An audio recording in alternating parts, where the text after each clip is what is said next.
আপনারাও এই আল্লাহর ওলিদের মাজারের কাছে গিয়ে বসবেন, তবে মাজারে সেজদা করবেন না, মাজারে জিয়ারত করবেন, আদবের সাথে বসবেন, সময় সুযোগ হইলে হাত দিয়ে ছুঁয়ে এইভাবে চুমন করবেন। আর যদি খাস মজলিস হয় তখন মাজারে সরাসরি চুমা খাওয়ারও বিধান আছে, এটা জমহুরের বিধান না হইল বা আদুল ফুকাহাই কারাম এটা জায়েজ বলেছে, ফতোয়া আলমগীরের মধ্যে আছে।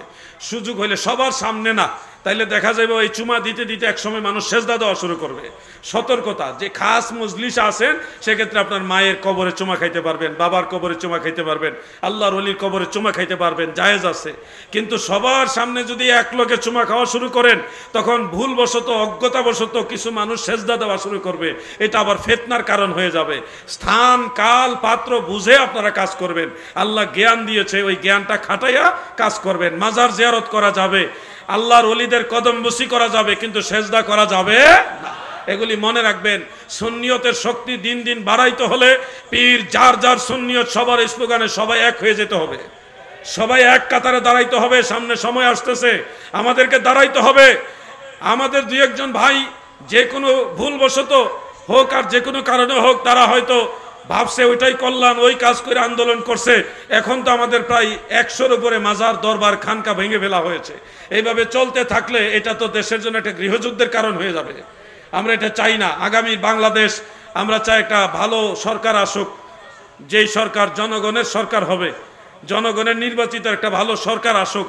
তেনার কাছে সব মানহাজের লোকেরা, সব ধর্মের লোকেরা, সব আকীদার লোকেরা সবাই নিরাপদ থাকবে।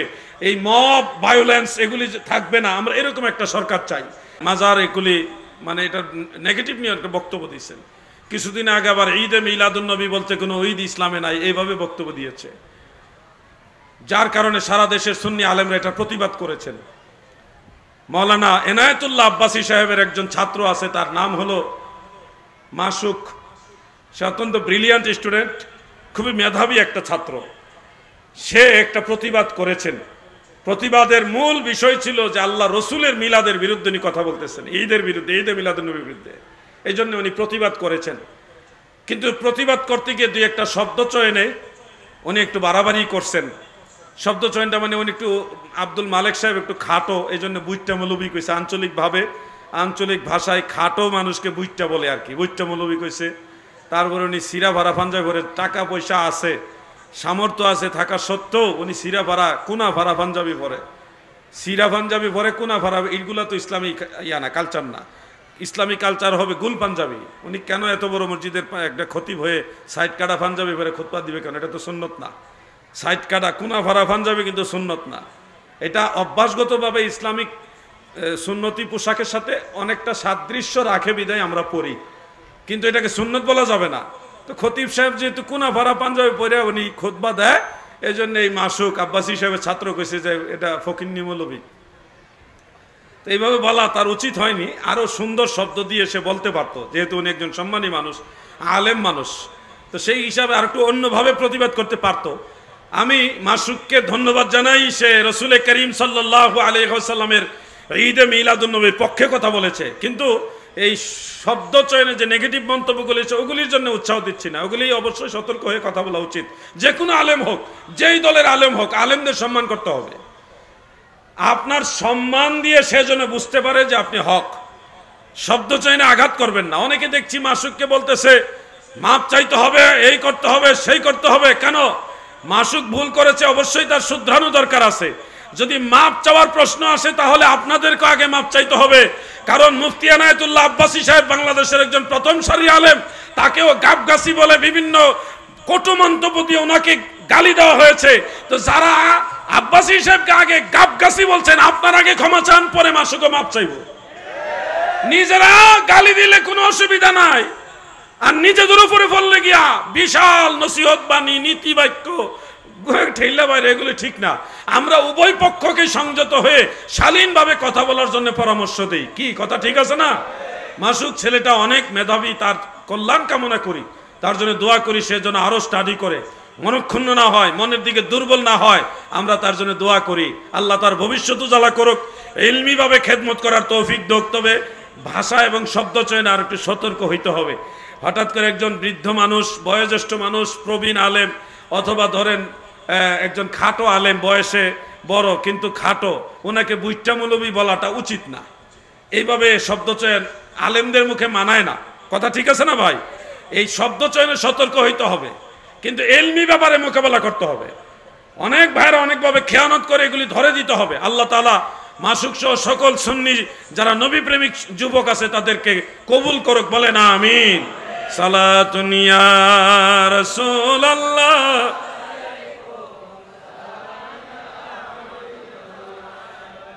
বলুন না সবাই পড়ুন, সালাতুন ইয়া রাসূলুল্লাহ, সালামুন ইয়া হাবিবাল্লাহ। যেহেতু 12:30 বেজে গেছে, আমি আর আলোচনা দীর্ঘায়িত করতে চাচ্ছি না। আমার পরে একজন বক্তা আছে, তিনি সামান্য কিছু কথা বলবেন। এরপরে আপনাদের কাঙ্ক্ষিত বক্তা তিনিও চলে আসছেন, তিনিও আসবেন। আমি আপনাদেরকে প্রায় 1.5 ঘন্টার মতো বিরক্ত করলাম, কিছু কথা বললাম, আপনারা এগুলি মানবেন, অনুসরণ করবেন। তবে অনুরোধ করি, নামাজ ছাড়বেন না। নামাজ ছাড়া কোনো তরিকা নাই, নামাজ ছাড়া যাবে না। আল্লাহর দোহাই লাগে 5 ওয়াক্ত নামাজ পড়বেন। খবরদার, কেউ যদি আপনাকে নামাজ ছেড়ে দেওয়ার জন্য উৎসাহিত করবে, সে শয়তান। সে কি? শয়তান। নামাজ 5 ওয়াক্ত পড়বেন। ফরজ নামাজের পাশাপাশি সুন্নত এবং নফল নামাজগুলি বাড়াবেন। অবসর সময়গুলি সেজদাতে কাটাবেন, আল্লাহর সাথে কথা বলবেন। সেজদায় গিয়ে আল্লাহর সাথে কথা বলবেন। আল্লাহ আপনার সব কথা শুনে, আপনার সব কথা জানে। অতএব আল্লাহর সাথে সম্পর্ক বাড়ান, সম্পর্ক বাড়ান। মাজার জিয়ারত করবেন, মাজারের কাছে গিয়ে আদবের সাথে বসবেন। মাজার ওয়ালার কাছে গিয়ে এমনভাবে বসবেন যেভাবে জীবিত অবস্থায় একজন আল্লাহর ওলির দরবারে বসতে হয়। একজন আল্লাহর ওলির কাছে জীবিত অবস্থায় যেভাবে আদবের সাথে বসতে হয়, ইন্তেকালের পরে ওনার মাজার শরীফের কাছে ওইভাবে আদবের সাথে বসতে হবে। এটা মেরকাতের মধ্যে উল্লেখ আছে। সেখানে গিয়ে সূরা ফাতিহা, সূরা ইখলাস, সূরা তাকাসুর, যেভাবে আপনাদের জানা আছে দুরূদ শরীফ সহ, এগুলি পরে ইসালে সওয়াব করবেন, আল্লাহর ওলির উসিলা দিয়ে দোয়া করবেন। মনে রাখবেন, ইমাম শামসুদ্দিন জাহাবি সিয়ারু আলামিন নুবালার মধ্যে তারিখুল ইসলামের মধ্যে লিখেছেন, আদ-দুআউ মুস্তাজাবুন ইনদা কুবুরিল আমবিয়া ওয়াস শুহাদা ওয়াস সালিহিন। নবী রাসূল, সিদ্দিক, শুহাদায়ে কেরাম, আউলিয়ায়ে কেরাম, যারা তাদের মাজারের কাছে গিয়ে যদি আপনি দোয়া করেন, সেই দোয়াটা নিশ্চিত আল্লাহর দরবারে কবুল হয়ে যায়। সুবহানাল্লাহ। এই জায়গাগুলি হলো দোয়া কবুলের একটা স্পেশাল জায়গা। হযরতে মূসা কাযিম রহমাতুল্লাহ আলাইহি ছিলেন আওলাদে রাসূল। ওনার মাজার শরীফ হলো ইরাকের রাজধানী বাগদাদে, আমি জিয়ারত করেছি। হযরত ইমাম শাফিঈ রহমাতুল্লাহ আলাইহি বলেন, আমি আওলাদে রাসূল হযরতে মূসা কাযিম রহমাতুল্লাহ আলাইহির মাজারের পাশে দাঁড়িয়ে যত দোয়া করেছি, সবগুলি দোয়া আল্লাহ তাআলা কবুল করেছেন। তিনার মাজার শরীফটা হলো দোয়া কবুলের একটা আশ্চর্য জায়গা। ইমাম শাফিঈ রহমাতুল্লাহ আলাইহি বলেন, আমি যখন কোনো কঠিন পেরেশানিতে পড়ে যেতাম, কোনো সমস্যার সম্মুখীন হতাম, ইমাম আবু হানিফার মাজারে গিয়ে দোয়া করতাম। প্রথমে 2 রাকাত নামাজ আদায় করতাম, তারপরে ওয়াসালতুল্লাহ ইনদা কবরিহি, আমি তিনার মাজারের পাশে দাঁড়িয়ে দোয়া করতাম। ইমাম আহমদ বিন হাম্বল রহমাতুল্লাহ আলাইহি বলেছেন, খতিবে বাগদাদি তার তারিখে উল্লেখ করেন, হযরতে মারুফ কারখি রহমাতুল্লাহ আলাইহি তিনার মাজার কারাক শহরে, আমি সেই মাজারও জিয়ারত করেছি। ইমাম আহমদ বিন হাম্বল বলেন যে ওই মাজারে যারা জিয়ারত করেছে এবং দোয়া করেছে, তাদের প্রত্যেকটা দোয়া আল্লাহর দরবারে কবুল হয়ে যায়। সুবহানাল্লাহ। আমিও নিয়ত করে করে বিশেষ কিছু দোয়া করে আসছি, আলহামদুলিল্লাহ আমারও সেই দোয়াগুলি কবুল হয়েছে।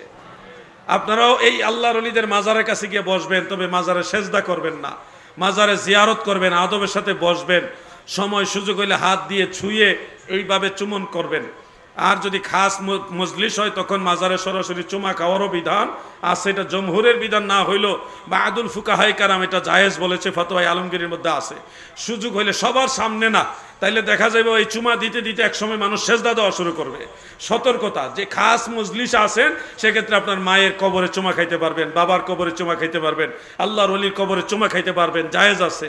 কিন্তু সবার সামনে যদি এক লোকে চুমা খাওয়া শুরু করেন, তখন ভুলবশত, অজ্ঞতাবশত কিছু মানুষ সেজদা দেওয়া শুরু করবে, এটা আবার ফিতনার কারণ হয়ে যাবে। স্থান, কাল, পাত্র বুঝে আপনারা কাজ করবেন। আল্লাহ জ্ঞান দিয়েছে, ওই জ্ঞানটা খাটাইয়া কাজ করবেন। মাজার জিয়ারত করা যাবে, আল্লাহর ওলিদের কদম বসি করা যাবে, কিন্তু সেজদা করা যাবে না। এগুলি মনে রাখবেন। সুন্নিয়তের শক্তি দিন দিন বাড়াইতে হলে পীর যার যার সুন্নিয়ত সবার স্লোগানে সবাই এক হয়ে যেতে হবে, সবাই এক কাতারে দাঁড়াইতে হবে। সামনে সময় আসতেছে, আমাদেরকে দাঁড়াইতে হবে। আমাদের 2-1 ভাই যে কোনো ভুলবশত হোক আর যে কোনো কারণে হোক, তারা হয়তো ভাবছে ওইটাই কল্যাণ, ওই কাজ করে আন্দোলন করছে। এখন তো আমাদের প্রায় 100-র উপরে মাজার, দরবার, খানকা ভেঙে ফেলা হয়েছে। এইভাবে চলতে থাকলে এটা তো দেশের জন্য একটা গৃহযুদ্ধের কারণ হয়ে যাবে। আমরা এটা চাই না। আগামী বাংলাদেশ আমরা চাই একটা ভালো সরকার আসুক, যেই সরকার জনগণের সরকার হবে, জনগণের নির্বাচিত একটা ভালো সরকার আসুক। তেনার কাছে সব মানহাজের লোকেরা, সব ধর্মের লোকেরা, সব আকীদার লোকেরা সবাই নিরাপদ থাকবে। এই মব ভায়োলেন্স এগুলি থাকবে না। আমরা এরকম একটা সরকার চাই। এই আহ্বানটা আমি রেখে আজকের মতো আলোচনা এখানে এতে টানলাম।